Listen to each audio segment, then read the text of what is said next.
A'udzubillahi minasyaitonirrajim. Bismillahirrahmanirrahim. Alhamdulillahirabbil alamin wassalatu wassalamu ala asyrafil anbiya'i wal mursalin wa ala alihi wa sahbihi ajmain. Assalamualaikum warahmatullahi wabarakatuh dan salam sejahtera. Lebih dahulu saya memperkenalkan diri saya Jasalil Lawadi bin Jahi daripada Institut Pembangunan dan Kecemerlangan Kepimpinan atau peringkasnya ILID Kementerian Belia dan Sukan. Sebelum kita memulakan sesi kita pada hari ini, saya mohon kepada semua penonton secara langsung pada hari ini untuk meringankan tangan, menekan butang like dan kita menyebar luaskan lagi program kita pada hari ini dengan menekan butang share. Ya. Sebenarnya program hari ini kami turut menyediakan slip kehadiran yang mana linknya akan kita bagi semasa program ini berlangsung. Sebelum kita memulakan program, ingin saya sedikit memperkenalkan mengenai Institut Pembangunan dan Kecemerlangan Kepimpinan. Bagi mereka yang baru bersama kami, inilah masa untuk lebih mengenali kami. Untuk makluman semua, ILID terdiri daripada 4 kluster dan 3 bahagian. 4 kluster yang dimasukkan, yang pertamanya kluster kepimpinan, kluster kenegaraan, kluster modal insan dan kluster kerjaya. Dan bahagian pula terdiri daripada bahagian inovasi dan jaminan kualiti, bahagian penyelarasan strategik dan yang terakhir bahagian pengurusan. Untuk makluman semua, ILID dipimpin oleh Tuan Haji Muhammad Haswandi bin Haji Ahmad, merupakan sebagai ketua pengarah dan dibantu oleh 2 orang timbalan ketua pengarah, iaitu timbalan ketua pengarah pembangunan dan timbalan ketua pengarah bahagian kecemerlangan. Visi kami ialah pemacu kecemerlangan kepimpinan belia masa hadapan yang bertaraf global dengan misi sebagai peneraju kepimpinan belia yang unggul menerusi pengukuhan potensi dan bakat kepimpinan ke arah masyarakat yang sejahtera. Untuk lebih mengenali kami dan melihat aktiviti kami dengan lebih lanjut, tuan-puan dipersilakan melawat FB kami, ILID KBS Malaysia, dan sekali lagi saya pesan jangan lupa like dan juga share. Kami amat menghargainya. Terus kepada matlamat kita yang utama hari ini, iaitu kita akan berbicara, berbincang, berkongsi ilmu serta pendapat dalam siri dialog kepimpinan pada kali ini dengan satu lagi tajuk yang menarik. Bersama kita pada hari ini ialah seorang tokoh, seorang ahli akademik dan bagi saya seorang pejuang dan pencinta bahasa, terutamanya bahasa Melayu, iaitu yang berbahagia Profesor Datuk Seri Dr. Awang Sarian. Apa khabar yang bagus, Prof? Alhamdulillah. Terima kasih. Khabar ni. Okey. Lebih dahulu ingin saya memperkenalkan yang bagi Prof lah kepada halayak serba sedikit mengenai latar belakang Prof. Sebenarnya ramai yang telah mengenali Prof sebelum ni ya. Tetapi saya ingin lebih memperkenalkan lagi lah. Untuk makluman semua, yang berbahagia Prof. Datuk Seri Dr. Awang Sarian ini adalah anak jati Pontian Johor yang mendapat pendidikan awal di Sekolah Kebangsaan Teluk Kerang. Betul ya, Prof? Ya. Sebelum melanjutkan pengajian di peringkat menengah di Sekolah Menengah Teluk Kerang dan Sekolah Menengah Sultan Ismail Johor Bahru, beliau seterusnya melanjutkan pengajian ke peringkat yang lebih tinggi, iaitu di Universiti Kebangsaan Malaysia dan berjaya memperolehi 2 ijazah ya. Satu ijazah Sarjana Muda Persuratan dan satu lagi ijazah Sarjana Muda Persuratan dengan kepujian. Masing-masing pada tahun 1976 dan 1977. Masa tu saya kecil lagi, Prof. Masa tu saya baru 3 tahun. Betul. Ya. Masih. Okay. Pada tahun 1984 pula, beliau telah berjaya mendapat ijazah sarjana sastra dalam bidang linguistik daripada Universiti Malaya. Ya. Dan pada tahun 1998, Universiti Malaya sekali lagi menganugerahi Dato' dengan anugerah Dr. Falsafah. Dari segi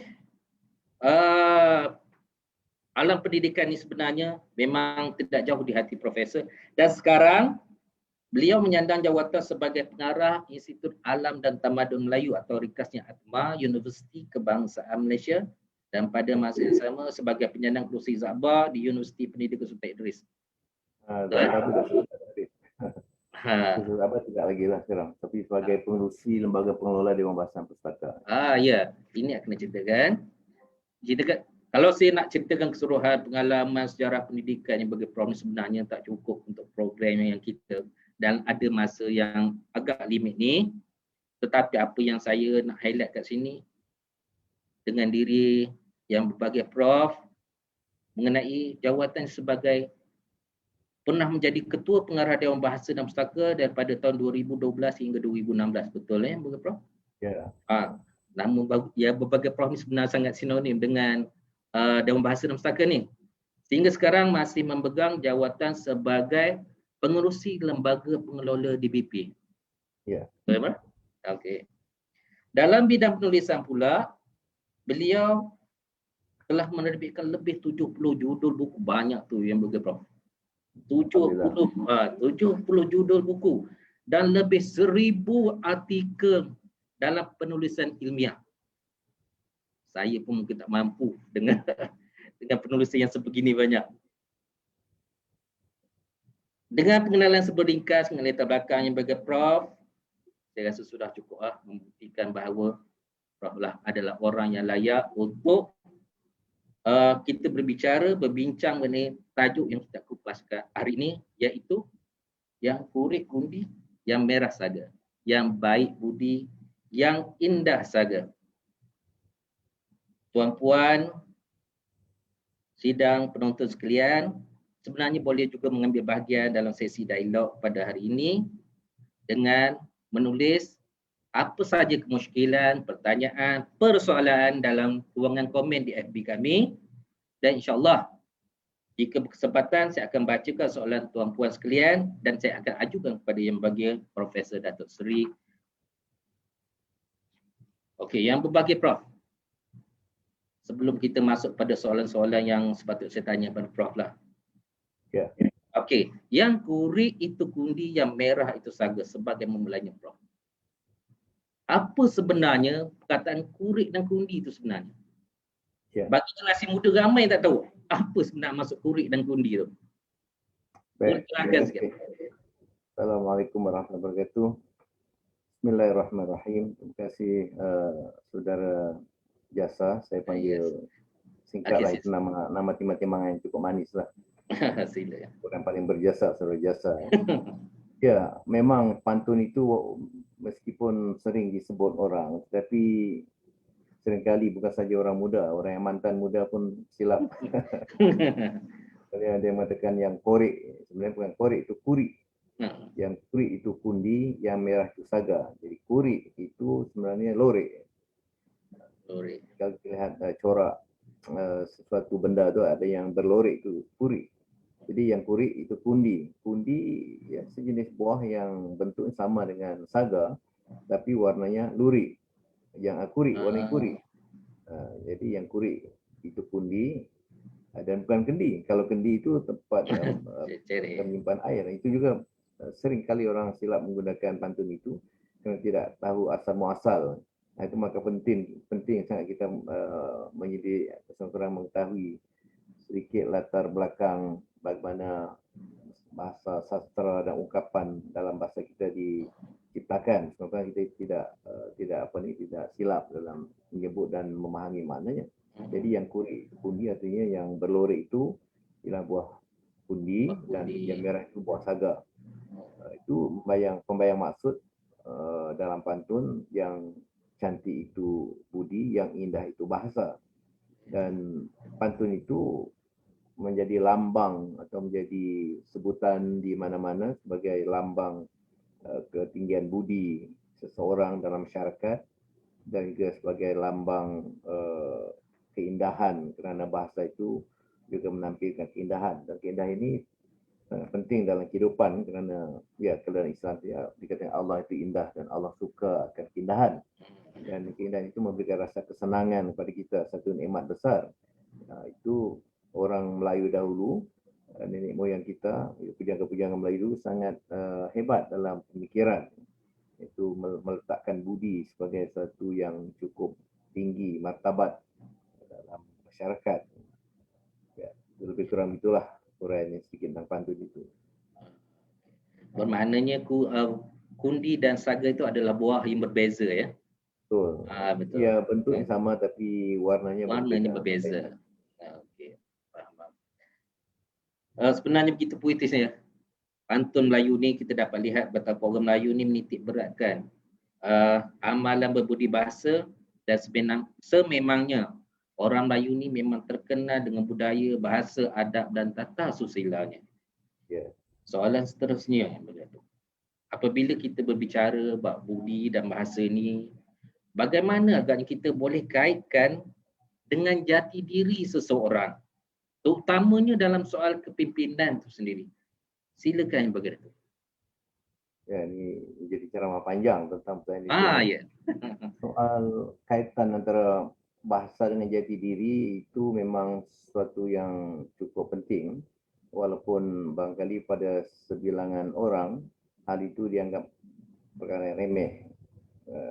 Artinya seperti tidak ada apa-apa, bahasa itu bahasanya sekadar untuk komunikasi. Tetapi saya selalu merujuk pada tradisi dalam agama kita sendiri. Apabila Nabi Adam diciptakan Allah, antara kemahiran terawal diberikan termasuklah kemahiran berbahasa. Jadi Allah menyebut dalam surah Al-Baqarah, wa 'allama Adama asma'a kullaha. Allah mengajar Nabi Adam tentang perkataan ataupun tentang kata-kata yang menunjukkan segala ciptaan Allah di alam ini, dan itu menunjukkan pentingnya bahasa sebagai satu kaedah atau satu cara untuk manusia mendapat ilmu dan mengembangkan ilmu. Maka itu bahasa berkaitan penting dengan jati diri manusia sebagai makhluk terpilih, sebagai khalfatullah fil ardh, sebagai wakil Allah di muka bumi yang diberi peranan penting. Jadi jati dirinya salah satunya tentulah manusia perlu berilmu. Apalagi kalau kita kaitan dengan pemimpin. Pemimpin itu mestilah berilmu. Jadi saya kira mungkin ada ungkapan yang sempat saya catat, siapakah itu yang dikatakan pemimpin? Ini juga diserlahkan dalam bentuk bahasa. Jadi yang dikatakan pemimpin, seperti daripada buku Pujangga Melayu Riau kita, almarhum Datuk Tenas Effendi, katanya yang ilmunya boleh berguru, yang kajinya boleh mengaji, yang cakapnya boleh dikekap, yang mulutnya boleh diikut, yang perangainya boleh dipakai, yang temuonya boleh dicontoh, yang hatinya boleh diuji, yang laku boleh ditiru. Jadi jelas bahawa kaitan antara bahasa dengan jati diri itu sangat penting, kerana pertuturan dan tulisan kita itu menggambarkan pemikiran, perasaan dan hati budi kita. Maka itu pemimpin terutamanya sangat penting menjaga tingkah laku zahir, bahkan budi bahasa. Jangan sampai berlaku keadaan bertentangan dengan slogan kepemimpinan melalui teladan. Jadi masyarakat barangkali akan menilai pemimpin itu pemimpin yang sejati atau tidak juga berdasarkan bahasanya, budi bahasa. Jadi kalau selalu saya katakan dalam Dewan Yang Mulia, maaf saya katakan dalam parlimen itu dikatakan Dewan Yang Mulia, kadang-kadang tersembur juga ungkapan-ungkapan yang tidak membayangkan budi bahasa yang tinggi dalam kalangan pemimpin, dan itu sangat saya kira bukan saja mengecewakan, bahkan merendahkan martabat Dewan Yang Mulia dan pemimpin yang telah dipilih oleh rakyat. Itu pada peringkat pimpinan politik, tapi juga pimpinan ini juga melibatkan pimpinan organisasi, pimpinan budaya, pimpinan institusi, bahkan pimpinan dalam keluarga. Maka kalau seseorang ketua di pejabat, pemimpin institusi atau organisasi tidak menjaga bahasanya, maka berlaku perseteruan, permusuhan dalam kalangan kaki tangan atau stafnya. Demikian juga dalam keluarga. Jika ibu bapa sebagai pemimpin tidak menjaga bahasanya, maka itu akan menjadi teladan kepada anak-anaknya untuk mengikut barangkali bahasa yang tidak murni, bahasa yang tidak santun, dan itu akan dibawa diulangnya apabila dia pula anak-anak itu pula menjadi pemimpin pada keluarga, menjadi pemimpin pada masyarakat. Jadi berulang-ulang masalah yang kita katakan lingkaran setan lah, ataupun vicious circle, ataupun putaran ganas apabila bahasa yang tidak cantik, yang tidak santun diwarisi oleh anak-anak atau oleh pengikut seseorang pemimpin. Maka itu jati diri sangat penting kerana diungkapkan juga dalam bahasa kita, bahasa jiwa bangsa.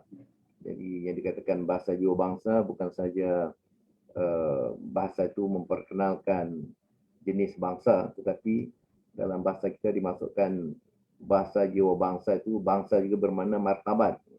Kalau kita orang yang berbangsa, itu bukan saja seorang Melayu, orang India, orang Cina, orang Inggeris, orang Arab. Bukan bangsa setakat itu, tapi mereka itu orang yang berbangsa, orang yang bertaraf tinggi. Salah satu orang taraf tinggi kerana bahasanya bahasa yang sopan, yang santun, yang mulia. Maka itu sangat penting bahasa dalam kaitan dengan jati diri, kerana ini akan dapat menjamin keharmonian berlangsung, perpaduan, persefahaman. Jadi kita perlu menapis bahasa yang tidak kita ungkapkan. Bukan saja dalam lisan, bahkan dalam tulisan. Kalau dahulu ada istilah surat layang, sekarang email layang, WhatsApp layang, apalagi Twitter layang. Jadi fitnah berlaku melalui bahasa.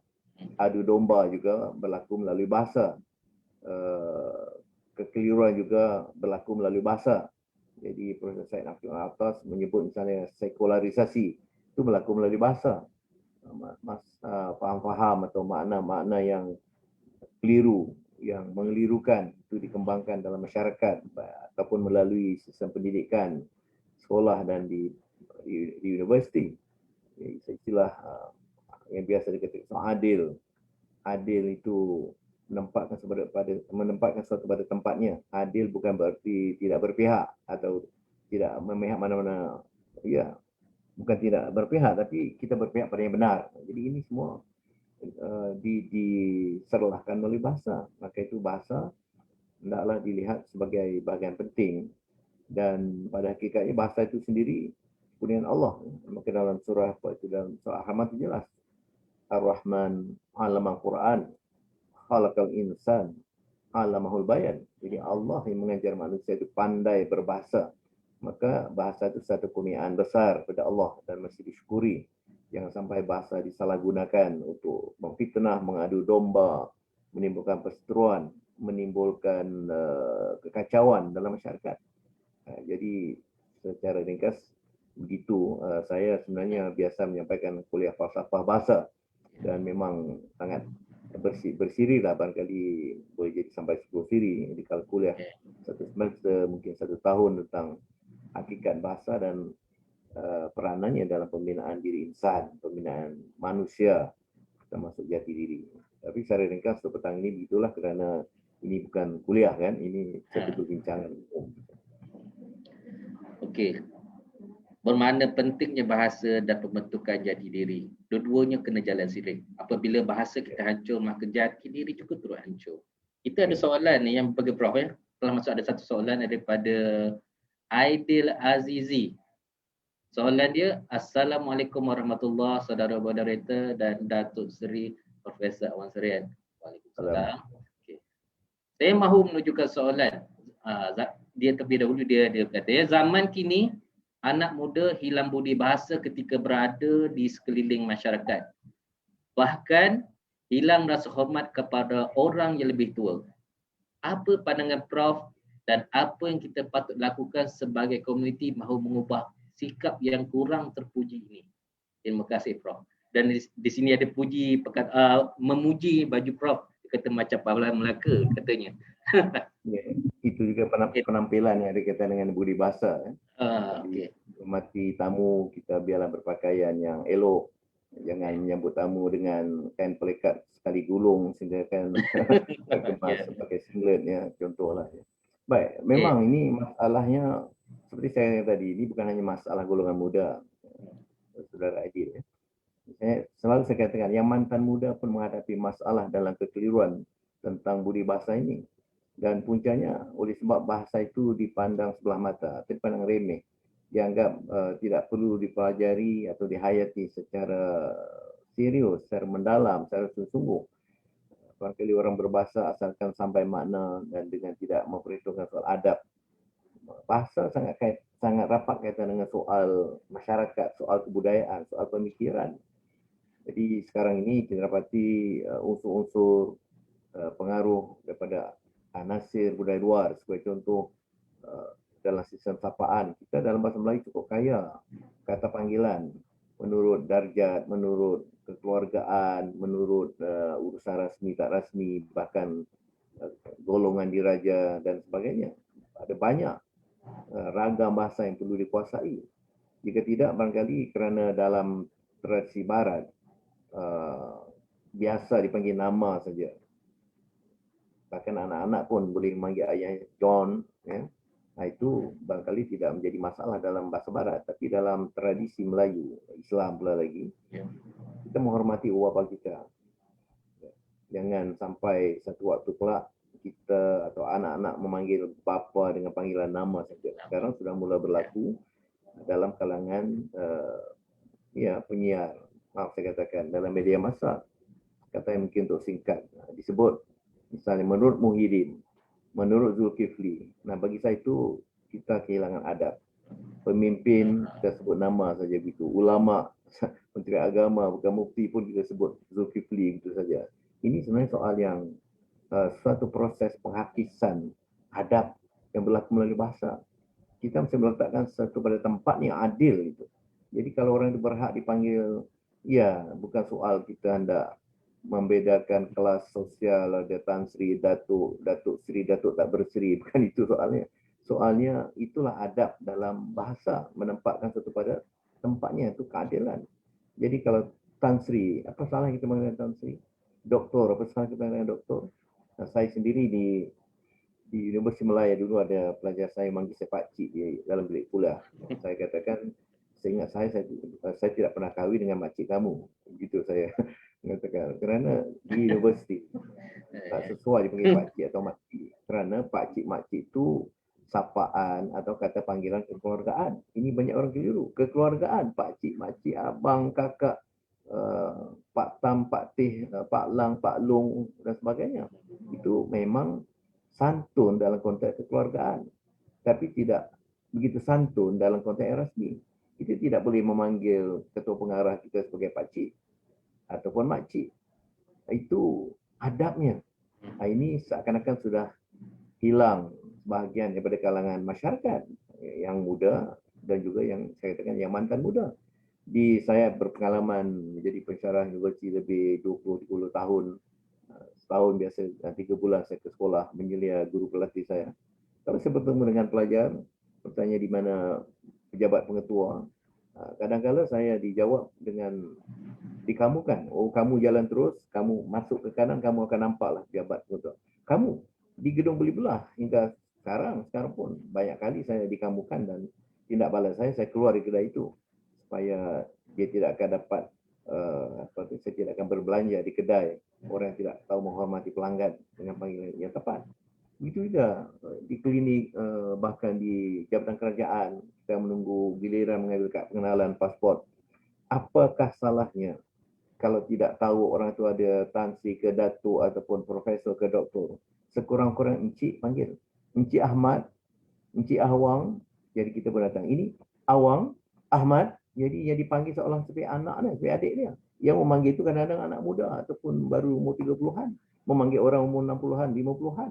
Nah, ini tampak kecil, tapi itulah proses kehilangan adab melalui bahasa yang sekarang berlaku. Maka itu caranya, kalau saudara bertanya tentang caranya, tidak melalui pendidikan. Dan pendidikan juga boleh jadi pendidikan formal dan tidak formal. Yang formal di sekolah, di maktab, universiti, dalam pertumbuhan itu perlu diajarkan penggunaan bahasa yang baik, yang tepat. Dalam konteks tidak formal, di rumah ibu bapa perlu memberikan penghayatan tentang penggunaan panggilan yang tepat. Maka itulah saya teringat ada kartun oleh Nan dalam utusan dahulu. Jadi kartun namanya Jin Taxi.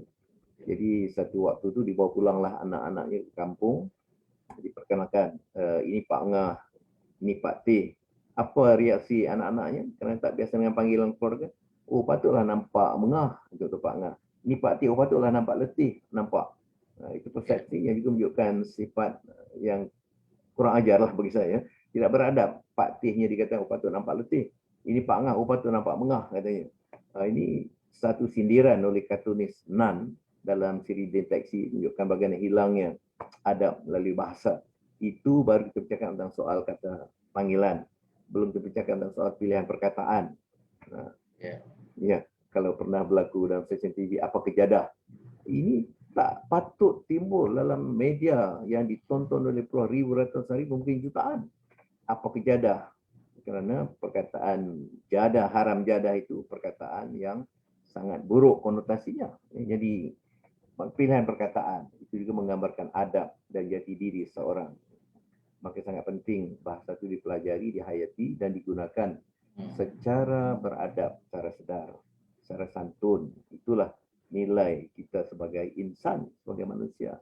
Kalau tidak, barangkali lebih baik haiwan yang tidak perlu berbudidaya tetapi tidak sampai menyakitkan hati haiwan yang lain. Lembu tidak menyakitkan hati lembu yang lain. Monyet tidak menyakitkan hati monyet yang lain. Maka dengan perkataan. Kerana haiwan tidak ada perkataan, tidak ada bahasa. Jadi bagi kita yang dikenai bahasa oleh Allah, oleh Tuhan ini, syukurilah nikmat itu dengan menggunakan bahasa yang santun, yang baik, yang tepat pada peringkatnya. Jangan sampai, ya, misalnya, ya ini pun cerita dalam adat. Istilah adat dan penggunaan darjah kebesaran oleh Yang Tuan Agong. Itu diingatkan oleh pegawai istana kerana kadang-kadang ada orang yang kalut atau mungkin tidak faham bahasa diraja. Jadi sewaktu tuanku menyematkan pingat ataupun darjah kebesaran, sepatutnya kita katakan menjunjung kasih tuanku atau menjunjung kurnia tuanku. Ada pula yang tidak mengatakan menjunjung kekasihku. Sebagai contoh. Kasih pula ya. Kalut. Ada juga macam-macam yang timbul kerana tidak biasa. Kita ada sistem diraja, mau tidak mau. Dalam sistem yang rasmi, kita menyebut patih dan tuanku. Jangan pula sampai kita mengatakan, kalau tuanku bertanya, apa kabar? Kita pun jawab, beta sihat tuanku. Ini katanya sudah berlaku. Sudah berlaku di istana. Jadi itu diwartakan, diceritakan oleh pegawai istana. Menunjukkan kita dalam keadaan yang kelam keliru. Jadi mau tidak mau sistem pendidikan mesti mengajarkan bahasa bukan setakat tata bahasanya, tetapi juga soal kesantunan bahasa, ketepatan penggunaan perkataan, sistem panggilan, itu semua menggambarkan bahasa yang dikatakan bahasa yang baik. Setiap bahasa ada sistemnya. Saya rasa ada satu lagi soalan tadi, boleh paparkan? Soalan ni sebenarnya ada kaitan dengan apa yang telah diterangkan oleh Prof tadi. Dia sebenarnya apa? Sebenarnya soalan ini memerlukan apakah saranan ni sebenarnya kesaranan ya. Saranan Prof untuk mendidik anak-anak muda yang tadi telah diterangkan lah. Terima kasih juga saya ucapkan kepada Encik Syahid Aliyah kerana mengutarakan soalan ini. Okey. Ada lagi tak soalan-soalan lain? Tak ada ya. Okey, kita teruskan pada soalan yang memang ada pada saya ni ya. Satu set soalan. Soalan saya seterusnya yang bagi Prof. Seorang pemimpin akan lebih disegani sekiranya mempunyai budi pekerti yang tinggi ataupun yang baik dan sentiasa menggunakan bahasa-bahasa yang boleh diterima. Okey. Apa pandangan yang berbagi Prof dalam hal ini terutama dalam pembentukan kepimpinan pelapis ataupun kepimpinan generasi muda yang mungkin boleh menjadi panduan pada kami di Institut Pembangunan dan Kecemerlangan Kepimpinan untuk dalam membuat program. Okey, silakan yang bagi Prof. Ya, tentu seperti yang saya katakan tadi, kita ada slogan kepemimpinan melalui teladan. Jadi golongan muda, golongan pelapis, mereka akar umbi, melihat tingkah laku, tabiat, perangai pemimpin termasuk bahasanya. Maka itu bahasa yang digunakan oleh pemimpin dikatakan adalah bahasa yang bertapis, bahasa yang betul-betul dipelihara daripada unsur-unsur cemar dengan pengertian bahasa sama ada yang lucah, bahasa yang kasar, yang tidak santun, atau juga bahasa yang baik dengan pengertian bahasa tinggi. Dalam semua bahasa, mana-mana bahasa, dalam bahasa Inggeris yang kita pelajari, kita tulis itu dengan standard English, bukan colloquial English, bukan bahasa Inggeris basahan. Bahasa Inggeris basahan berbagai-bagai menurut daerah, menurut daerah di United Kingdom, di Australia, di New Zealand, dan bahkan di Malaysia itu ada semacam Manglish, bahasa Inggris Malaysia, Singlish, bahasa Inggris Singapura. Itu berbagai-bagai, tetapi yang diutamakan dalam soal komunikasi rasmi, ilmu, persidangan dan sebagainya itu ialah bahasa Inggris yang baku, standard English. Maka itu dalam kes bahasa Arab pun ada, iaitu dikatakan yang fusha, bahasa fusha, mana bahasa Arab tinggi, bahasa Arab baku, bukan bahasa golongan ami atau bahasa orang awam. Dalam kalangan orang Cina, mereka juga menghormati satu bentuk bahasa yang putung hua, iaitu bahasa Cina atau bahasa Mandarin tinggi yang baku sebagai lawan dialek. Dalam bahasa Melayu demikian juga, kita ada bahasa Melayu baku, ada bahasa Melayu basahan. Zakba sejak tahun 1926, saya kira kalau boleh kita katakan telah letih menulis tentang adab berbahasa ini. Zakba mengatakan ada bahasa surat, ada bahasa cakap atau bahasa mulut. Itu perlu dikuasai dengan baik.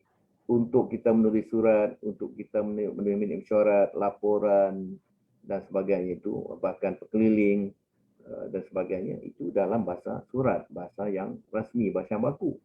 Apabila kita bercakap, berbual dalam kalangan kawan-kawan, anggota keluarga, itu boleh lebih lentur. Itu dikatakan bahasa basahan. Seperti juga kiasannya, saya katakan pakaian. Kita ada pakaian rasmi, ada pakaian basahan. Pakaian rasmi dipakai apabila kita menghadiri majlis rasmi, termasuk juga di pejabat.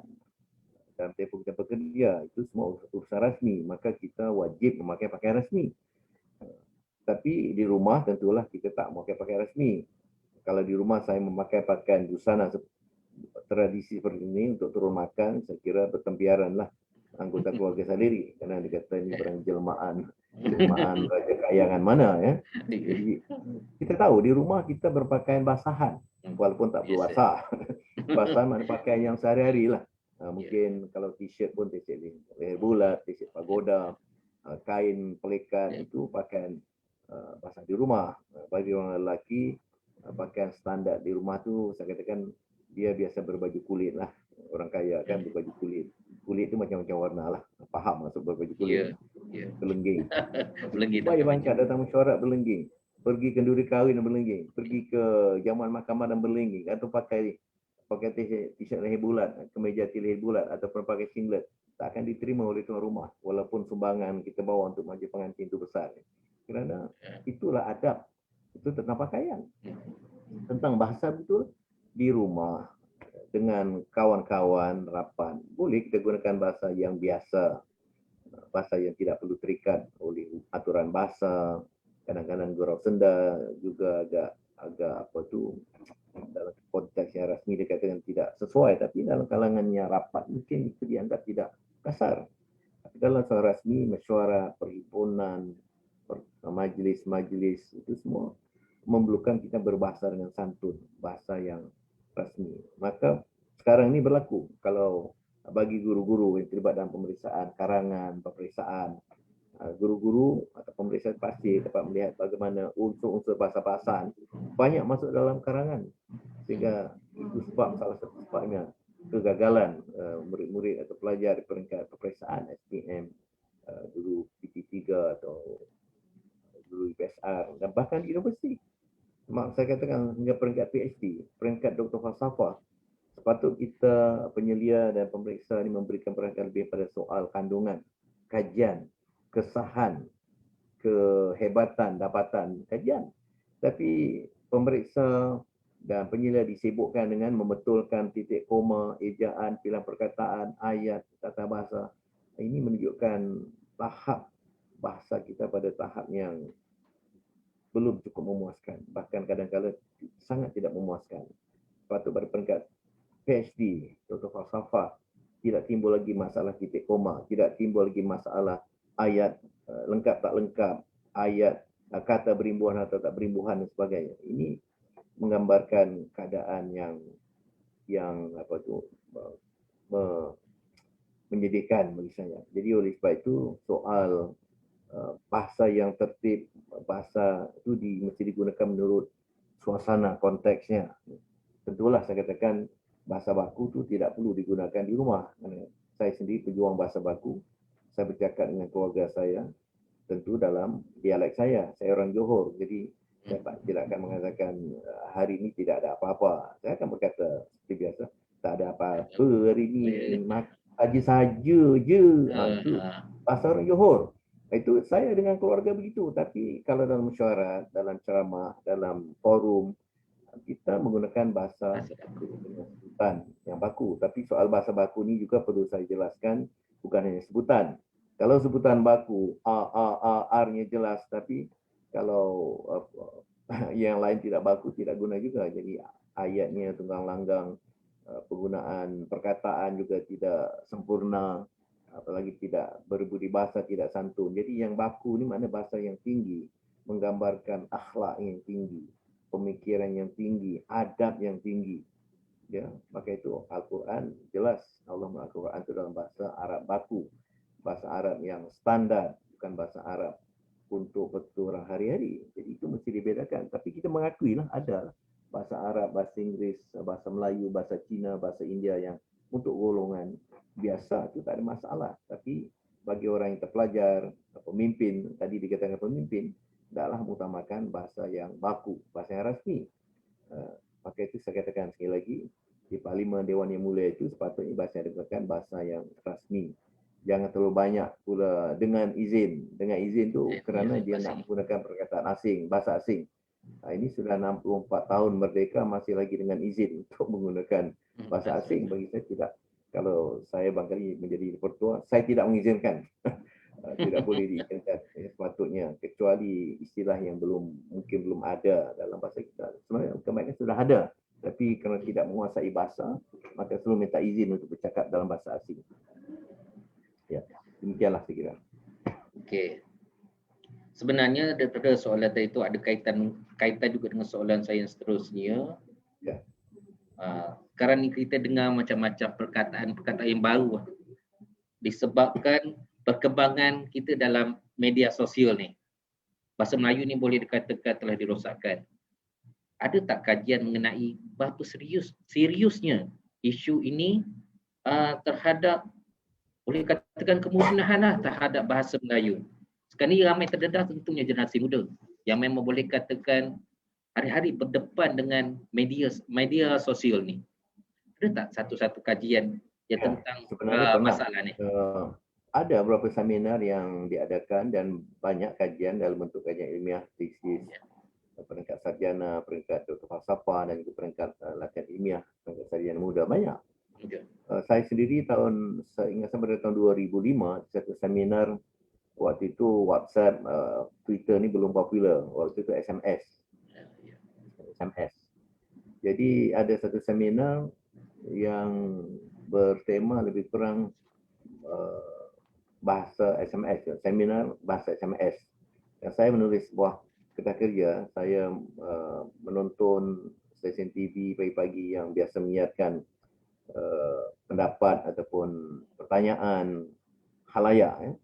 Dan pendapat itu disiarkan dalam bentuk SMS dan itu ditayangkan di skrin TV. Jadi saya mencatat dan menganalisis memang berdasarkan pertanyaan dan pandangan khalayak yang menonton TV itu, memang cukup banyak kekacauan, kekeliruan berlaku dalam soal bahasa.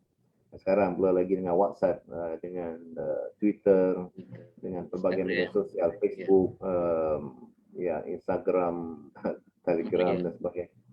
Semakin banyak media. Tapi soalnya bukan salah media itu. Salahnya salah kita sendiri. Kalau media itu alat saja, seperti pisau, boleh digunakan untuk memotong sayur, memotong daging, untuk tujuan kebaikan.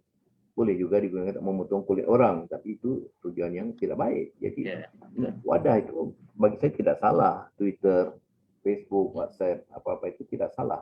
Kita yang mesti mengawal adab kita berbahasa. soal nak ringkas, bahasa boleh ringkas. Tapi tak perlu sampai kita menghilangkan unsur-unsur bahasa yang baik dan menciptakan unsur-unsur baru yang tidak keruan seperti kalau saja jadi ajar, AGR, ajar.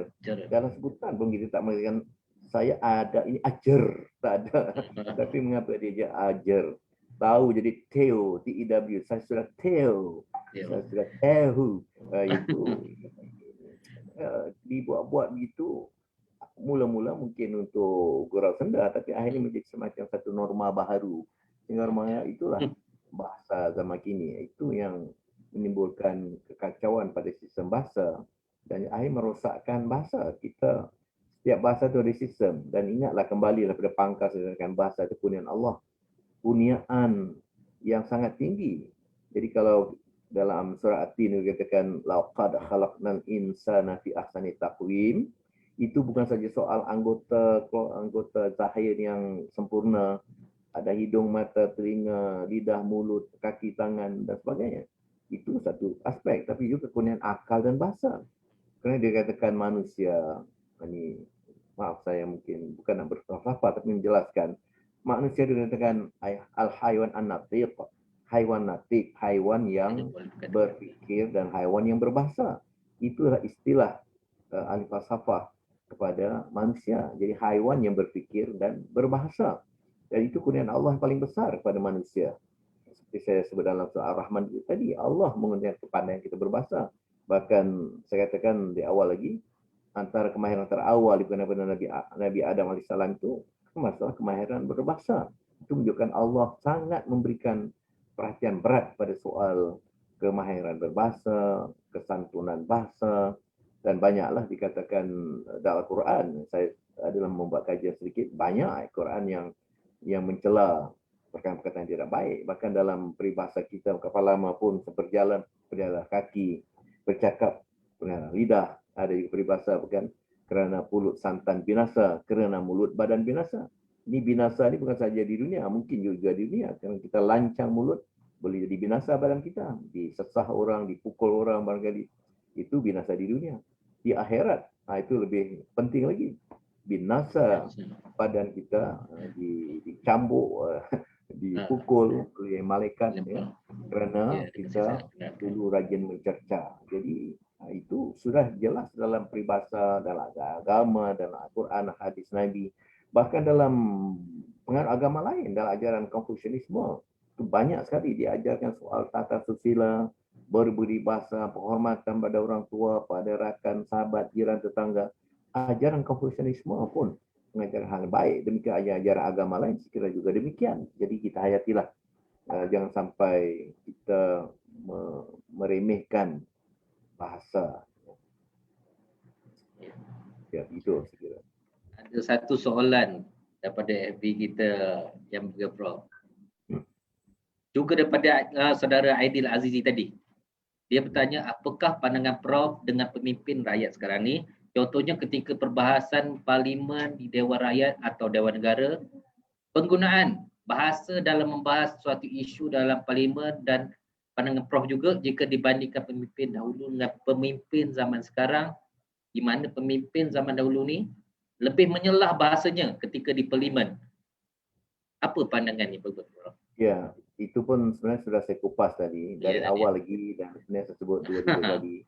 Saya sendiri bercerita dengan keadaan yang berlaku.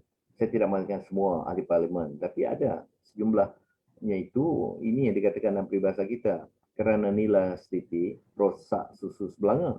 Ada seorang ahli parlimen, seorang dua ahli parlimen yang cakap yang tidak bertapis, yang bukan lantang saja tapi lancang, itu menyebabkan image ataupun gambaran kepribadian seluruh ahli parlimen dikatakan begitu. Sebenarnya tidak begitu, tapi itulah bahananya. Juga dikatakan kerana kerbau seekor membawa lumpur, semuanya terpalit. Cukup jelas dalam peribahasa kita, sudah diberi peringatan, berjaga-jagalah, jangan jadi nila setitik, rosak susu belanga. Jangan jadi seekor kerbau membawa lumpur, semuanya terpalit. Jadi janganlah ada seorang dua ahli parlimen, wakil rakyat, baik Dewan Rakyat atau Dewan Negara, tidak menggunakan budi bahasa, tidak berbahasa secara santun, maka yang lain juga menerima imej yang buruk. Ini saya kira juga satu penghinaan kepada Dewan Yang Mulia. Di Dewan Yang Mulia, biarlah bahasa yang mulia yang kita gunakan. Tentang pada zaman dahulu, saya ingat saya kenal pemilatu di parlimen seperti almarhum Datuk Asri Haji Muda, bahkan seorang parlimen dari Gerik Perak ke, Hasim Gera, yang terkenal sangat dengan pantunnya. Jadi apa salahnya kita gunakan pantun, nak bersyair pun boleh, gunakan seloka, gerindam untuk membuat sindiran ataupun mengkritik. Kita boleh mengkritik juga dengan cara yang bahasa biasa, tapi ada adab sopannya. Islam mengatakan khilaf, adab dan khilaf. Mana adab dalam kita berbeza pandangan. Ulama-ulama juga banyak berbeza pandangan, tapi kita gunakan adab yang betul. Cara mengkritik, cara menegur bagaimana, itu semua ada tata caranya. Maka itu pada hemat saya, di parlimen juga perlu diadakan kursus. Bukanlah kita mengatakan kursus balik ABC tentang ejaan, tentang tata bahasa sangat, tapi lebih soal kesantunan bahasa, tata susila, etika berbahasa di parlimen. Saya kira perkara ini sudah banyak kali ditimbulkan, termasuk oleh sekarang yang di-Pertua Dewan Negara yang berbahagia, yang berhormat Tan Sri Datuk Seri Utama Dr. Raisi Yatin, juga mereka penekan yang berat dalam perkara itu. Dan saya yakin tidak lama lagi beliau sini akan menganjurkan semacam satu, kalau bukan kursus pun, satu wacana, satu bicara bahasa, tidak nampak seperti kursus, tapi kita nilailah, kita membawa muhasabah, kita menilai kendiri, buat penilaian kendiri, supaya kehebatan kita sebagai orang yang terpilih atas nama wakil rakyat itu benar-benar menggambarkan martabat dan maqam kita sebagai orang yang terpilih. Orang yang terpilih ini bukan mudah, seperti kata Sayyidina Abu Bakar, aku ini bukan orang yang terbaik dalam kalangan kamu, tapi aku terpilih. Sayyidina Umar pun begitu, suatu diangkat menjadi khalifah. Jadi oleh sebab itu pokok pangkalnya, saya selalu mengatakan mesti seperti dalam peribahasa kita, kalau keruh air di hulu, keruhlah air di hilir. Kalau jernih air di hulu, jernihlah air di hilir. Maknanya apa? Pemimpin yang ada di hulu itu di atas, mestilah mau tidak mau. Makanya ada orang setengah pemimpin mengatakan, kami pun manusia biasa. Betul. Kalau Anda bukan manusia biasa, Anda jadi malaikat. Justru Anda manusia biasa, tapi luar biasa dipilih sebagai pemimpin. Dan boleh dipilih sebagai pemimpin, ada taklif, ada tanggung jawab, ada tugas, ada amanah, termasuk menjadi pemimpin yang bisa berwibawa dalam soal kepemimpinan, juga dalam soal berbahasa, berbudi bahasa, menyantuni masyarakat. Jangan sampai sewaktu berkempen untuk pilihan raya saja, mulut manis kata orang, apa ni, pijak semut tak mati, ya. Tetapi apabila sudah terpilih kemudian agak kasar, tidak menghiraukan rakyat bawahan ataupun rakyat diwakili, ini semua saya kira perkara yang mesti ada satu garis panduan etika yang tertulis. Saya menyarankan supaya Dewan Rakyat, Dewan Negara, masing-masing yang di-Pertua Dewan itu menilai semula peraturan-peraturan sidang di parlimen, masukkan unsur tata susila. Saya kira sudah ada sebahagiannya, tapi dipertegas, diperjelas, dan setiap kali bermula sidang parlimen, perkara itu hendaklah disebut oleh yang di-Pertua sebagai pengurusi sidang syarat. Okey, terima kasih bagi Prof. Ini ada satu soalan lagi. Sebelum saya pergi pada soalan seterusnya daripada FB ini, saya nak tanya ada satu macam ni. Bahasa Melayu ni sebenarnya ada beberapa golongan yang telah merendah-rendahkan bahasa Melayu. Tapi sebenarnya kita pernah melalui zaman kegemilangan tamadun Melayu. Sejauh mana sebenarnya bagi Prof melihat penggunaan bahasa Melayu telah digunakan pada zaman dahulu yang membangkitkan jati diri orang Melayu itu sendiri, dan satu ketika tamadun Melayu ini dipandang di serata dunia. Mungkin boleh Prof uraikan sikit. Iya, kalau kita meneliti sejarah perkembangan bahasa Melayu yang sekaligus berkaitan dengan tamadun dan bangsa Melayu. Jadi bangsa dan tamadun Melayu ini menurut kajian arkeologi, kajian linguistik, kajian antropologi, kajian sejarah itu disahkan telah pun wujud di alam Melayu yang dulu dikenal sebagai pentas Sunda sebelum terpecah menjadi Kepulauan Indonesia, Filipina, Borneo, Tanah Melayu. Dulu kita berada di pentas yang sama, pentas Sunda. Tapi dengan proses alam, iaitu proses pasang surut air, maka penenggelaman sebahagian tanah menjadilah kepulauan seperti sekarang. Asalnya itu pentas Sunda itu.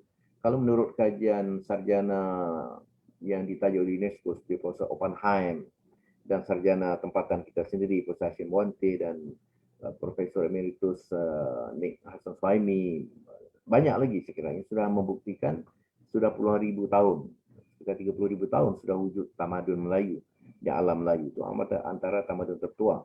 Tetapi berdasarkan bukti sejarah yang lebih terkini, kita boleh melihat sekurang-kurangnya pada abad ke-7 itu telah muncul tamadun atau peradaban Melayu yang tinggi dalam zaman Kerajaan Sriwijaya, iaitu Kerajaan Melayu tua pada abad ke-7. Dan pengaruhnya cukup besar. Sebelum Melaka menjadi empire, Sriwijaya itulah empire Melayu tua yang jajahan sampai di Langkah Suka, bahkan ada hubungan pula sebagai hubungan diplomatik dengan kerajaan Sri Lanka tua. Ini saya ketahui waktu saya berkunjung ke Colombo, Ketua Pengarah Arkib sana menunjukkan ini peta tua menunjukkan ada hubungan semacam hubungan diplomatik pada zaman itu antara Sriwijaya dengan kerajaan Sri Lanka tua waktu itu. Dan catatan pendeta Buddha yang terkenal itu I Ching di bawah dinasti Tang abad 7 yang bermukim selama 6 bulan di Foshe, ibu kota Kerajaan Sriwijaya, di Jambi atau Palembang, di Sumatera, juga mencatat bahawa waktu itu bahasa Melayu telah menjadi bahasa pentadbiran, bahasa pemerintahan di seluruh empire Sriwijaya, sudah menjadi bahasa perdagangan dan bahasa pengajian agama Buddha, kerana pada waktu itu sebelum Islam datang, agama Buddha diajarkan di Sumatera dengan menggunakan bahasa Melayu. Dan Islam datang, bahasa Melayu menjadi bahasa yang cukup ampuh sebagai bahasa dakwah, bahasa pengembangan sistem kepercayaan atau sistem keagamaan, akidah syariahnya, adabnya dan segala aspek kehidupan, muamalah, munakahat, kalau satu keluargaan, muamalah hubungan ekonomi, sosial, munakahat hubungan keluargaan, soal adab sampai ke peringkat tasawuf, itu semua sudah digarap oleh bahasa Melayu. Dan saya nak meringkaskan saja bahawa bahasa Melayu pada zaman Kesultanan Melayu kemudian di Melaka, di Samudra, di Aceh, di Patani, di Kalimantan, banyak sekali, Johor Riau Lingga, itu telah muncul peradaban atau tamadun Melayu yang berasaskan bahasa Melayu. Kitab dalam pelbagai bidang, baik historiografi, sejarah, undang-undang, kanun Melaka, persenjataan, kitab tip atau kitab perubatan, kitab ketatanegaraan tentang budi pekerti pemimpin, sifat-sifat pemimpin yang baik, itu semua sudah disebut dalam tajuk Salatin. Semua menggunakan bahasa Melayu.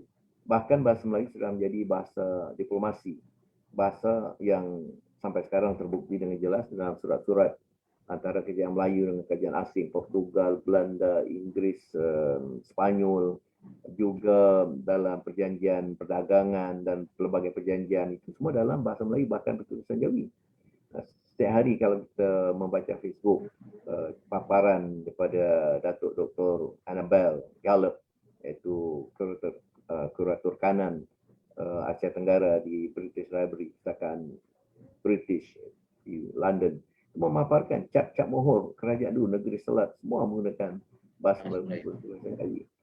Nak saya ringkaskan, kalau itu sebagai pujian kita orang Melayu sendiri, tapi ini pujian dan hakikat yang diselahkan oleh pakar antarabangsa seperti Franz Scotton dan François Valentin. Kedua-duanya mengatakan bahasa Melayu pada abad ke-16 itu bahasa yang sangat harum, yang sangat mulia, setanding dengan bahasa Latin dan bahasa Perancis di Eropah pada abad yang sama, abad 16. Kita tahu di Eropah bahasa Latin, bahasa Perancis memang bahasa yang menjadi lingua franca, bahasa undang-undang, bahasa ilmu, bahasa puisi, bahasa seluruh aspek kehidupan.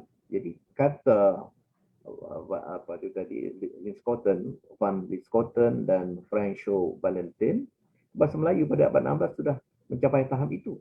bahasa digunakan dalam semua ranah atau semua bidang kehidupan. Sehingga dalam Sulalatul Salatin ataupun sejarah Melayu, Malay Annal itu, disebut ada kira-kira 80 kumpulan etnik di Melaka. Tetapi justru bahasa Melayu lah yang menjadi bahasa perhubungan bagi 80 etnik itu. Orang Arab, orang Cina, orang Parsi, orang India, orang Jawa, segala macam menggunakan bahasa Melayu. Itu bukti bahawa bahasa Melayu memang sudah menjadi bahasa tamadun tinggi. Maka itu di kota Frankfurt pada tahun 2009 diadakan satu persidangan antarabangsa tentang perdagangan antarabangsa, international trade, berdasarkan manuskrip Melayu lama. Artinya sudah diceritakan sejarah perdagangan antarabangsa dalam manuskrip Melayu lama tulisan Jawi, dan itu dibincangkan di kota Frankfurt di Jerman. Bukti bahawa bahasa Melayu sudah menjadi bahasa antarabangsa dan perdagangan, tetapi kemudian dengan penjajahan dan hegemoni ataupun faktor pengaruh kebudayaan barat menjadikan bahasa Melayu dan juga bahasa Timur yang lain itu agak merosot dan tenggelam. Tetapi kebangkitan itu sedang berlaku sekarang, dan dari segi jumlah penutur pun kalau kita gabungkan bahasa Melayu di Malaysia, Indonesia, Singapura, Thailand, Filipina dan sebagainya itu, kita berada di tempat kelima penutur terbesar bahasa di dunia, dan itu diakui. Di seluruh dunia, saya menghitung lebih daripada 100 pusat pengajian tinggi, baik di Eropah, di Amerika Syarikat, di Rusia, di Asia Timur, di Oceania, Australia dan New Zealand, itu ada lebih 100 buah institusi pendidikan tinggi yang sama ada mengajarkan menggunakan kuliah tentang bahasa, sastra, budaya, sejarah Melayu ataupun melakukan penelitian, penyelidikan. Dan saya sendiri pernah menjadi peserta tamu di Universitas Frankfurt, Jerman 2 kali, 2006-2007, untuk memberikan kuliah tentang linguistik Melayu, termasuk bahasa, sastra, budaya Melayu. Dan di Timur, Asia Timur, alhamdulillah sekarang di negara China, saya 2 kali menjadi penyandang kursi penjam Melayu dihantar oleh Kementerian Pendidikan Tinggi. Bermula dengan 3-4 buah universiti, sekarang sudah ada 16 buah universiti di seluruh negara China yang menawarkan ijazah bahasa Melayu khusus 4 tahun. Bukan kursus bahasa Melayu, kursus ijazah selama 4 tahun untuk ijazah bahasa Melayu 4 tahun, dan jumlahnya kian bertambah. Saya semacam menjadi promoter ataupun apabila ada universiti sana membuka program ijazah Melayu, mereka minta bantuan saya untuk mencarikan pensyarah dari Malaysia, walaupun mereka ada pensyarah sendiri daripada kalangan orang Cina yang terlatih di UKM, USM dan sebagainya untuk mengajarkan bahasa Melayu. Jadi sekarang pun kita sudah bangkit, tapi dengan syarat orang Malaysia sendiri hendaklah bangkit, mempunyai kepercayaan, keyakinan tinggi pada bahasa kita sebagaimana bangsa-bangsa lain. Saya di China 5-6 tahun, di universiti saya di Beijing Foreign Studies University, sekarang sudah 120 bahasa asing diajarkan. Tetapi tidak pernah pemimpin ataupun soalnya di negara China itu bahasa asing diutamakan, tidak pernah. Tetap bahasa Mandarin. Mesyuarat akan ada jurubahasa. Kalau tentang Malaysia, jurubahasa yang tahu bahasa Melayu, bahasa Mandarin. Kalau Arab, jurubahasa yang faham fasih bahasa Arab, bahasa Mandarin. Itu memang satu dasar negara. Dan di Perancis, bahkan suatu saya membuat kunjungan kerja ke ilmiah, di sana ada badan yang dilantik oleh kerajaan Perancis yang boleh mendenda pihak yang tidak menghormati bahasa kebangsaan bahasa Perancis. Itu yang saya katakan, Dewan Bahasa Pusaka di Malaysia pun patut diberi wibawa sedikit, bukan sengaja untuk menghukum, tapi mendenda. Tapi sekurang-kurangnya dengan begitu, orang akan lebih hormat, memuliakan bahasa negara. Sebab bahasa ini ialah lambang negara, bukan saja lambang, bahkan jiwa negara. Almarhum Tun Abdul Rahman Putra, Perdana Menteri pertama, dalam kiasan ucapan mengatakan bahasa kebangsaan itu ibarat ruh pada jasad.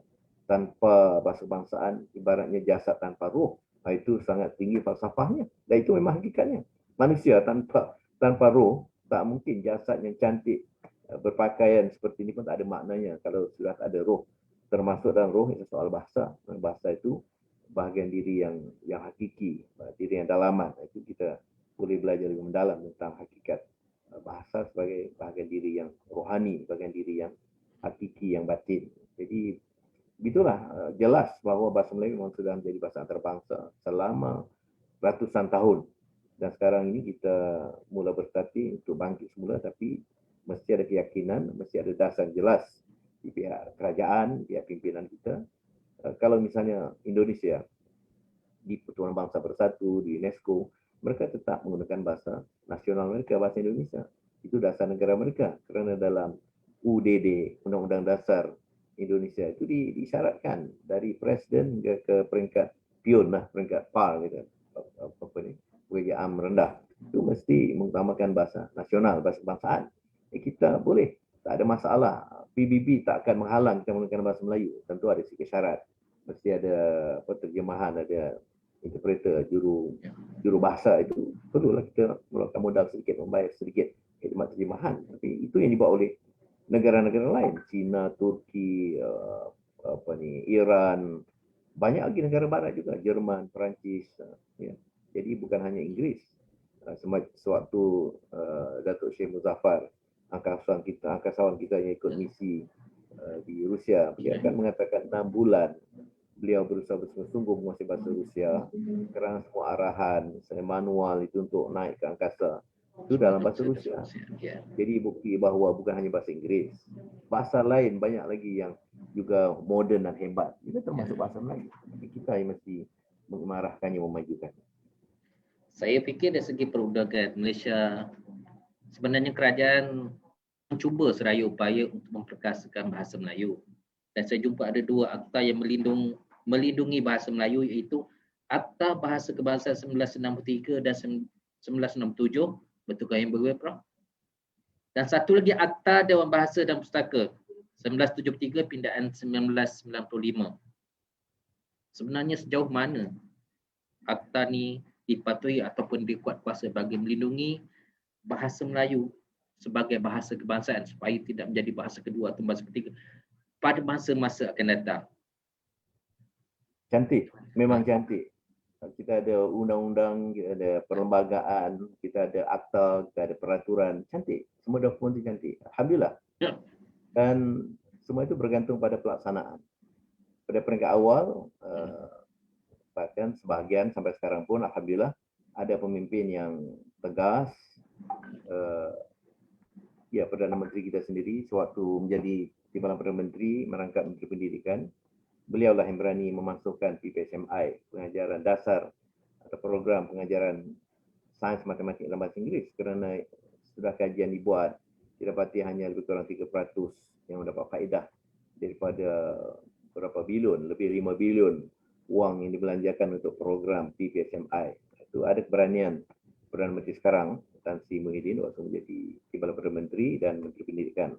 Ada keberanian begitu, tetapi kita mendapati keberanian itu tidak disertai oleh satu kabilah, satu kumpulan semua pemimpin. Ini masalahnya. Pada zaman awal, pada zaman Tun Razak, saya baru lagi memajukan, saya membaca balik rancangan Malaysia kedua 1975. Dalam rancangan ekonomi 5 tahun itu, bagaimana cantik Tun Razak memasukkan perancangan pendidikan, peralihan sekolah jenis bahasa Inggeris pada sekolah kebangsaan berbahasa Melayu. Itu berlangsung dan dibantu dengan kuat, dengan tegas dan pesat oleh almarhum Tun Pating Abdul Rahman Yaakob, walaupun hanya setahun menjadi Menteri Pendidikan di pusat. Tapi beliau menjadi arkitek dalam pelaksanaan peralihan sistem Inggeris pada sistem kebangsaan yang beraliran Melayu. Itu jelas. UKM ditubuhkan tahun 1970. Itu juga masuk dalam rancangan Malaysia kedua. Kita dapati penubuhan ATMA, tempat saya bertugas sekarang. Saya menjadi pelajar kumpulan pertama IBKKM, Institut Bahasa Kesusastraan dan Kebudayaan Melayu, yang sekarang nama menjadi ATMA, Institut Alam dan Melayu, itu pun disebut dalam rancangan Malaysia kedua. Artinya keprihatinan pimpinan pada waktu itu cukup jelas. Ekonomi tak boleh berkembang, ekonomi tak bermakna kalau pendidikan tidak mantap, bahasa tidak mantap, budaya tidak mantap. Jadi, saya katakan pembangunan negara yang holistik. Alhamdulillah, perkara 152 perlembagaan jelas menunjukkan atau memaktubkan kedudukan bahasa Melayu sebagai bahasa kebangsaan dan bahasa rasmi. Tetapi soal pelaksanaan sebagai contoh, perkara 6 dalam perlembagaan, perkara 152 itu jelas menakrifkan apa makna bahasa rasmi. Iaitu bahasa yang mesti digunakan di 3 peringkat pentadbiran negara. Pertama, peringkat pentadbiran Kerajaan Persekutuan. Tapi kalau ada 20 kementerian, 30 kementerian, semua itu wajib mengutamakan bahasa kebangsaan. termasuk MITI, iaitu Kementerian Perdagangan Antarabangsa, kerana kita beroperasi dalam negara kita. Kalau kita menulis surat bermesyuarat di luar, bukan saja MITI, MATU, kalau dia nama Kementerian MATU pun, kita berbahasa Inggeris atau berbahasa lain yang dipahami. Kerana itu dalam konteks antarabangsa. Tetapi kalau dalam pentadbiran negara, wajib menurut perkara 1 demikian juga kerajaan negeri, perangkat kedua. Jadi segala exco, segala jawatan kuasa parit, tali air, pelancongan dan sebagainya itu hendaklah mengutamakan bahasa kebangsaan. Yang tiga, pihak berkuasa awam seperti majlis tempatan, Dewan Bandaraya yang dikatakan PBT, pihak berkuasa tempatan, Dewan Bandaraya, Majlis Perbandaran, Majlis Daerah itu hendaklah mengutamakan bahasa kebangsaan. Agensi-agensi, bahkan GLC, syarikat-syarikat milik kerajaan, syarikat yang berkaitan kerajaan, itu hendaklah mengutamakan bahasa kebangsaan menurut perkara 152, tapi pelaksanaannya kita dapati bukan saja dalam konteks yang agak keswastaan sedikit, dalam konteks takbiran kerajaan pun. Maka itu Dewan Bahasa Pustaka pada zaman saya menjadi Ketua Pengarah, kami menggerakkan tahun 2013 bermula gerakan program audit bahasa Melayu. Agaknya di dunia inilah kali pertama atau satu-satunya negara yang melakukan audit bahasa, audit kewangan biasa, audit takbiran biasa, audit staf biasa, tapi ini audit bahasa. Alhamdulillah, dengan Dewan Bahasa Pustaka melaksanakan audit bahasa hingga kini, timbul semangat dan kesedaran baru rupanya bahasa kebangsaan kita ini belum betul-betul seutuhnya dijadikan bahasa takbiran, jentera penggerak takbiran negara. Maka pelbagai kursus diadakan dan alhamdulillah JPA, Dewan Bahasa Pustaka dan Intan mewujudkan konsep golongan munsyi muda, pegawai-pegawai di jabatan kerajaan yang menguasai bahasa yang menjadi penghubung dengan Dewan Pustaka itu menjadi penggerak bahasa kebangsaan di setiap jabatan. Ini satu langkah yang baik. Tapi kita berharap bahawa usaha ini tidak terhenti pada sektor tertentu dalam pendidikan. Sebagai contoh, sudah cantik pelaksanaan bahasa kebangsaan di peringkat sekolah, kemudian peringkat universiti. Itu semua sudah diterapkan bahkan dalam rancangan besar kedua yang saya sebut tadi. Tahun 83 disasarkan kuliah-kuliah universiti hendaklah mula diajarkan dalam bahasa kebangsaan. Tahun 83. Kemudian UKM dibubuhkan tahun 1970. 17 tahun lebih awal membuktikan kemampuan bahasa Melayu menjadi bahasa ilmu tinggi termasuk perubatan. Kumpulan perubatan pertama UKM sama usia, sama kumpulan dengan saya. Saya tahun kumpulan keempat UKM, perubatan kumpulan pertama pada tahun 73. Dan bahasa Melayu dijadikan bahasa perkuliahan bagi kebanyakan kursus perubatan. Alhamdulillah. Selalu saya katakan belum pernah ada lagi berita di media mengatakan ada pesakit yang mati dirawat oleh doktor lulusan UKM. Ada, belum ada bukti. Bahkan doktor lulusan UKM melonjak menanjak tinggi jadi doktor pakar. Sekarang kita boleh sebut banyak lulusan UKM jadi doktor pakar di mana-mana seluruh negara. Bahkan sampai Tan Sri Ketua Pengarah sendiri ialah lulusan UKM dan bahasa Melayunya cukup baik. Jadi itu bukti. Tetapi itulah dasar-dasar itu mesti dihormati. Kita ada Akta Dewan Bahasa Pustaka, saya katakan tu. Akta Dewan Bahasa Pustaka ada 6. Kan. Ambil saja yang pertama. Memajukan dan mengembangkan bahasa kebangsaan dalam semua bidang termasuk sains dan teknologi. Khusus disebut sains teknologi. Tapi apabila berlaku PPSMI, itu mana bahasa Melayu sudah tidak lagi menjadi bahasa yang merentas bidang. Sains teknologi dia dengan bahasa Inggeris. Kuliah-kuliah di universiti sekarang pun kebanyakannya dalam bahasa Inggeris. Kerana pada waktu ada arahan pimpinan tertinggi itu masa dahulu lah, Perdana Menteri pada satu zaman dulu, tahun 1990, arahan itu. Jadi ini mesti dibetulkan oleh kerajaan sekarang. Dan kita sentiasa menyokong dan mendukung semua dasar kerajaan yang baik. Itu dasar negara. Mana kerajaan manapun yang memerintah, hendaklah menggerakkan dasar negara. Kerajaan dengan negara itu dua hal berlainan. Kerajaan bertanggungjawab, ada amanah menggerakkan dasar negara. Tak ada kerajaan yang boleh menggerakkan dasar kerajaan di sendiri. Dasar negara. Ini mesti dipahami oleh para pemimpin. Kerana dasar negara itu ialah tanggungjawab kerajaan melaksanakannya. Okay, kita pergi pada soalan daripada Facebook ya. Kita ingat soalan. Okey, soalan daripada Rabani Khalid. Assalamualaikum warahmatullahi wabarakatuh. Kepada yang bagi Prof dan moderator. Waalaikumsalam. Adakah diwujudkan satu platform atau apa-apa media sosial untuk orang awam mengetahui lebih lanjut soal penggunaan bahasa ini saya rasa lebih kepada Dewan Bahasa dan Pustaka ya. Ya, mungkin Alhamdulillah. saya Alhamdulillah Dewan Bahasa Pustaka ada rahmatnya di balik pandemik COVID-19. Apabila Dewan Bahasa Pustaka tidak dapat menggerakkan pegawainya untuk berceramah, memberikan kursus ke sana sini. Jadi diadakan kursus, diadakan pelbagai program melalui talian, Zoom ataupun Skype ataupun StreamYard, berbagai-bagai lah. Jadi alhamdulillah saya kira sekarang ini seperti maklum balas yang diperoleh Dewan Pustaka melalui surat, melalui email, melalui pelbagai media sosial, kebanyakan anggota masyarakat sangat puas hati sekarang. Mereka baru mengenal balik, oh ini pantun Melayu, ini syair Melayu, ini gurindam, ini seloka, ini patah, ini petitih. Sudah banyak webinar sekarang, seminar melalui web. Sudah ada radio Dewan Bahasa Pustaka, tidak lama lagi ada TV Dewan Bahasa Pustaka, juga Dewan Bahasa Pustaka, dan banyak program. Kalau dalam Facebook Dewan Bahasa Pustaka, program secara langsung begini, sampai di Jerman baru waktu ini, dengan anak samurai di Jepun, bahkan seluruh dunia dapat mengikuti perkembangan bahasa sastra, budaya Melayu dan ilmu-ilmu dalam bahasa Melayu yang kita katakan kearifan setempat itu diangkat melalui media sosial. Jadi memang tak dapat tidak, Dewan Bahasa Pustaka tidak boleh mengasingkan diri daripada gerakan melalui media sosial. Itu caranya. Kita tidak boleh dan kita tidak ada kuasa nak menutup media sosial yang lain. Orang ni tak boleh masuk Facebook, orang ni tak boleh buka akaun Facebook. Tak boleh, itu hak masing-masing. Jadi cara kita mengimbangi hal-hal yang mungkin kurang baik dalam media sosial itu dengan Dewan Bahasa Pustaka aktif dalam pelbagai media sosial, Twitternya, WhatsApp, Facebook, Instagram, Telegram. Kalau itu Telegram ni kalau ada orang sakit, orang mati saja. Sekarang Telegram. Sekarang Telegram satu. Itu perkembangan teknologi. Jadi teknologi itu alat.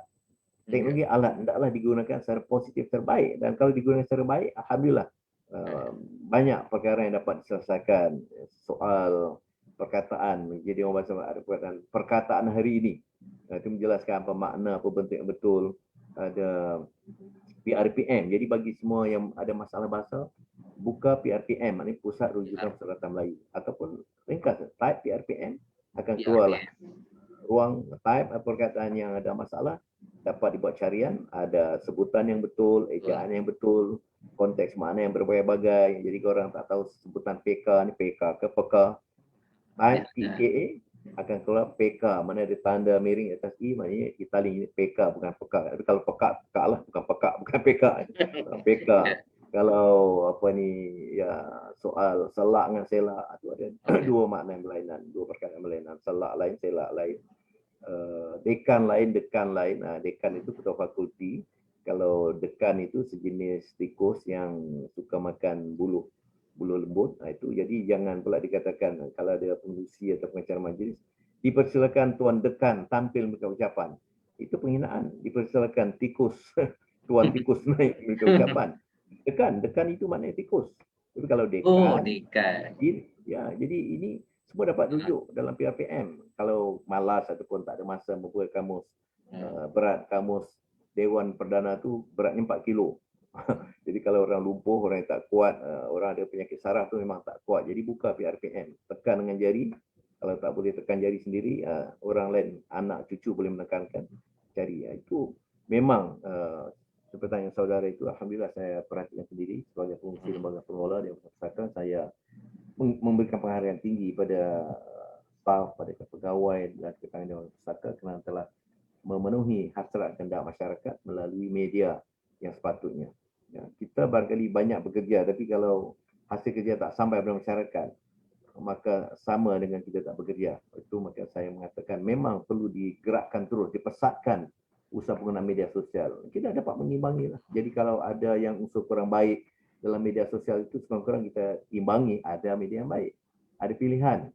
Kita nak membunuh semua orang jahat, tak mungkin. Undang-undang pun tak boleh membunuh semua orang jahat. Jadi kita banyakkan orang baik. Orang baik ni mengimbangi orang jahat. Jadi itulah kaedahnya. InsyaAllah saya kira sambutan yang saya sendiri terima daripada masyarakat, ketua pengarah dan Dewan Bahasa Pustaka sendiri, banyaklah kami menerima maklum balas yang sangat positif. Orang mengatakan alhamdulillah sekarang Dewan Bahasa Pustaka sudah terjun di tengah-tengah masyarakat. Dulu kita terjun juga, ya, tapi mungkin medianya itu tak cukup luas. Alhamdulillah. Satu perkembangan yang menarik untuk dalam bahasa dan pustaka. Sebenarnya saya pun menggunakan PRBM juga untuk menunjukkan beberapa perkataan, cara sebutan. Sama juga sebenarnya. Saya sendiri yang ekonomi ahli bahasa. Ya. Saya sendiri yang ekonomi ahli bahasa pun. Kerap kalau saya ragu-ragu, kalau kita jangan pada keadaan ragu. Ragu ni jadi dengan syaitan. Kita gunakan bahasa dengan syaitan. Jadi saya sendiri sering saya menggunakan PRBM. Kerana tak ada manusia yang sempurna. Kita perlu saja. Ulama-ulama besar pun sejak Al-Quran, hadis baik. Jadi mereka tak akan, saya dari ulama, saya tak payah merujuk pada Al-Quran lagi. Tak betul.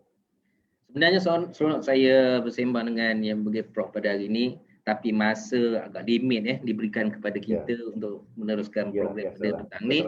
Umur kita berterhad. Ya. InsyaAllah pada masa akan datang kita akan jumpa lagi dengan Prof untuk menyampaikan dan berkongsi ilmu dalam program-program seperti inilah. Okey.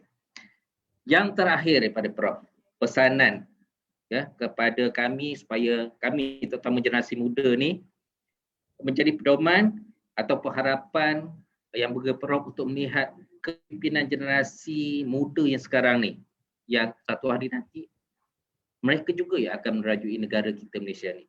Apa harapan dan juga pedoman sedikit yang bagi Prof? Ya, harapan dan kalau boleh dikatakan wasiat, boleh wasiat juga lah dari wasiat ya. Iaitu untuk menjadikan negara kita ini stabil, makmur, aman sentosa, aman damai, rukun damai. Kita negara yang daripada pelbagai keturunan. Pertama kita saling menghormati, saling memahami. Maka itu Al-Quran pun dikatakan dalam satu Hujrat ayat 13 kan. Allah menjadikan manusia lelaki dan perempuan dengan pelbagai bangsa dan pelbagai puak ataupun kaum, kabilah. Jadi tujuannya kita Allah meminta kita lita'arafu supaya saling berkenal-kenalan. Berkenal-kenalan ni bukan setakat kenal ini bangsa Melayu, bangsa Cina, bangsa Arab, bangsa Turki, tapi juga mengenal kekuatan bangsa lain. Dengan begitu kita dapat meminjam dan mengambil kekuatan bangsa lain untuk mengangkat tamadun kita. Itu satu wasiat saya lah. Mari kita perlu saling berkenalan. Jadi, tak perlu kita nak bersengketa, bergaduh. Dan asalkan kita tahu latar belakang, menghormati hak bangsa ini, hak agamanya, hak budayanya, kita hormati. Dengan begitu kita tidak akan bersengketa. Jangan kita mengambil hak orang lain. Itu yang susah. Ya. Kemudian yang kedua juga saya katakan tadi soal pendidikan. Di pendidikan seperti kata Tuan Razak dalam lapor Razak itu 4 perkara penting. Kita pertama menyeragamkan kurikulum. Jadi tak boleh ada kurikulum yang bersandar pada negara lain. Oleh sebab itu maafkan saya kalau saya mengatakan kita menolak UEC sebagai contoh, itu kerana soal UEC berkiblat ke negara lain. Ya, kurikulum mesti berkiblat ke negara kita sendiri, tanah air kita. Kemudian yang kedua, latihan guru pun diseragamkan berdasarkan keperluan negara. 3, soal peperiksaan, itu pun mestilah diseragamkan. Kita tak boleh memiliki satu sijil lain. Sijil UEC sebagai contoh, itu sijil di luar kebangsaan. Profesor boleh tolong on video kita. Video Dato' tak ada. Suara saya dapat dengar? Suara saja dapat dengar. Okey. Terima kasih. Kalau hal pendidikan, jadi dalam pendidikan itu Tuan Razak mengatakan dalam laporan Razak itu bahasa kebangsaan dan dijadikan bahasa pengantar utama. Itu wasiat Tuan Razak yang sudah dilaksanakan dan sudah berjaya. Saya ingat pada tahun 2000 lebih kurang, statistik EPRD di Kementerian Pendidikan, 5.4 juta paling kurang hasil sistem pendidikan kebangsaan yang teraskan bahasa kebangsaan. Sekurang-kurangnya sampai peringkat SPM, anak-anak kita terdidik dalam bahasa kebangsaan. Jadi berlangsunglah pendemokrasian pendidikan. Tidak ada diskriminasi kerana ilmu disampaikan dalam bahasa yang sama. Tak ada lagi polarisasi, ni aliran bahasa Inggeris, aliran bahasa kebangsaan. Itu sudah membina polarisasi. Kita membina tembok antara kelompok yang lain bahasa pengantar. UNESCO pun sudah mengatakan keberkesanan pendidikan itu dengan menggunakan bahasa kebangsaan, bahasa masing-masing, bahasa negara masing-masing. Jadi kita hormati kajian UNESCO. Itu yang kedua. Yang ketiga tadi soal adab lah. Jadi adab termasuk soal budi bahasa, kesantunan bahasa, pada hemat saya adalah dijadikan satu tonggak negara penting, dan pemimpin sendiri perlu menekankan ini melalui seluruh sistem takbiran negara dan semua sektor, baik so awam, swasta, pendidikan, pertubuhan, dan institusi kekeluargaan. Jadi ini sangat penting. Baru ini pun PM melancarkan buku dasar perpaduan negara, dan setelah ada 4-5 perkara ditibatkan tentang soal bahasa. Itu sekiranya antara, kalau boleh kita dengan pesan atau harapan wasiat. Okey, sebenarnya banyak ilmu telah disampaikan oleh Dato', perkongsian yang sangat berguna kepada kami dan kepada semua penonton-penonton sekalian. Alhamdulillah, kita telah selesai menjalankan melalui sesi perkongsian ilmu dengan yang berbahagia Profesor Datuk Seri Dr. Awang Sarian. Terima kasih saya ucapkan sekali lagi kepada yang berbahagia Datuk. Terima kasih dan terima kasih. Memang kami amat menghargainya. Terima kasih juga kepada pihak Kementerian Belia Sukan yang sudi mengundang saya, insyaAllah. Ya. Terima kasih diucapkan kepada semua penonton yang masih setia bersama kami hingga ke saat ini. Terima kasih kepada semua usia. Terima kasih juga kepada Kekitangan IT dan UKK, Institut Latihan Kepimpinan, Institut Latihan, Institut Pembangunan dan Kecemerlangan Kepimpinan ILID yang bersama-sama dengan saya untuk menjalankan sesi dialog kepimpinan yang bertajuk Yang Kurik Kundi Yang Merah Saga, Yang Indah, Yang Baik Itu Budi, Yang Indah Itu Bahasa. Sebelum saya mengakhiri sesi dialog pada hari ini, saya ingin buat promosi ataupun membuat hebat untuk dialog kepimpinan yang akan datang. Kita ada beberapa siri lagi. Yang pertamanya pada 20 April 2021 dengan tajuk Apabila Suri Bersuara. Tetamunya adalah yang bahagia Datuk Seri Ismailna binti Ismail, iaitu penaung Puspanita, dan Ustazah Asma bin Harun, seorang pendakwah bebas. Dan yang keduanya pada 28 dialog kepimpinan membawa tajuk Al-Fatih, Memimpin di Usia Muda. Ya. Okey. Saya rasa itu saja daripada saya. Jangan lupa temu janji kita pada 20 dan juga 24 hari bulan, bulan 4 2021. Saya akhiri dialog kepimpinan ini dengan serangkap gurindam. Ya. Pertama, kepercayaan kepada Tuhan, ummah beriman, berdaya tahan, kesetiaan kepada negara dan pemerintah, kedaulatan, undang-undang usah dibantah. Ada pendirian, muhasabah diri, berani mencuba, boleh berdikari. Sesama kita hormat menghormati, semoga perjuangan Tuhan rahmati. Utamakan sifat kasih sayang, jalanan mesra, senyuman terbayang, rasa muhibah, hidup bermasyarakat, segala usaha beroleh berkat. Ini adalah sebahagian gurindam tulisan Mas Adiki pada tahun 2002. Semoga semua yang bersama saya pada hari ini mendapat ilmu yang bermanfaat dan diberkati oleh Allah Subhanahu Wa Taala, yang baik daripada Allah, yang lemah dan buruk, yang cela, semuanya datang daripada kelemahan saya sendiri.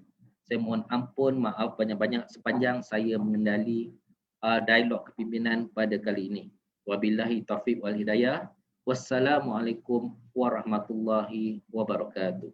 Sekian, terima kasih.